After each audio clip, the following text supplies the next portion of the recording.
I think Leia is probably one of the best young characters we've seen in a long time in a show.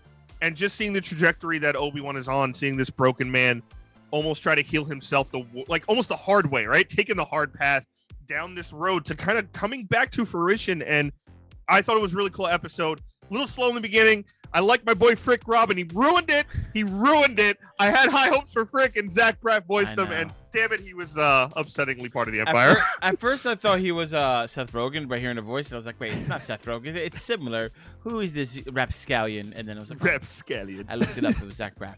But you talked about Leia. I want to talk a little bit more about Leia, because the show is putting an emphasis on Leia. In the first 2 episodes, I was a little worried, but in this episode, they did it in a way that didn't detract from Obi-Wan and everything. I think they did Leia's importance very well.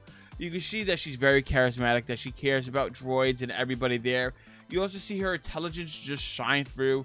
Yep. They're having moments where she has to lie and command. She's able to manipulate situations and help.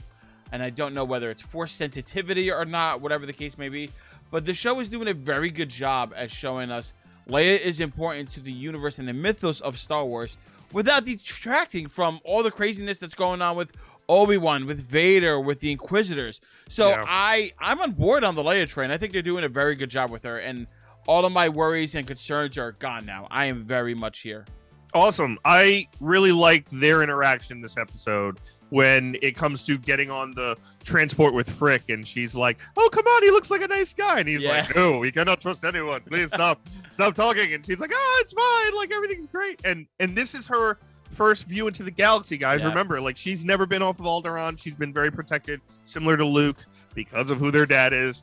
And this is her first view of the galaxy. So naturally, like any kid, you'd be excited to see these new places and new things and new people and races and aliens and droids and all this stuff. So I love that about Leia. I love her conversation on the transport with Obi-Wan about like, oh, are you my dad? Do you know who my real parents are? That was heartbreaking.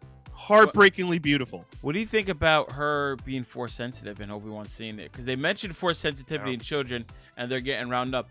And we know she's force sensitive, at least at the end of the new sequel trilogies, where she does the Mary Poppins to space, right? That's right. And I'm assuming that like she's able to read people's minds or get their energy, and she's like, oh, you think saying less is going to help you, but you're revealing more. So these are all like these Jedi kind of tactics. Do you think Obi-Wan's going to pick up on the fact that she has the force in her?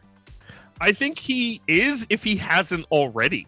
I think all of that is very kind of prevalent, right? He says in like episode 2, he's like, you don't sound like a 10-year-old, right? Like, it's like, you're way wiser than you really should be at this age, even for a senator's daughter. And I think we kind of saw a little bit of that there, where she's kind of in his head, not necessarily knowing what he's thinking, but she can feel that he's hiding something. She has this kind of otherworldly feeling that something's wrong or that something's hidden, and she's following her gut that way, and it's usually leading her to something bigger. So I think if Obi-Wan hasn't figured it out by now, he's definitely kind of questioning, is this girl showing, you know, more than Luke has, or is it before him, or because of their different experiences, is she the one that's going to be the Jedi that he should be focused on training? Who knows?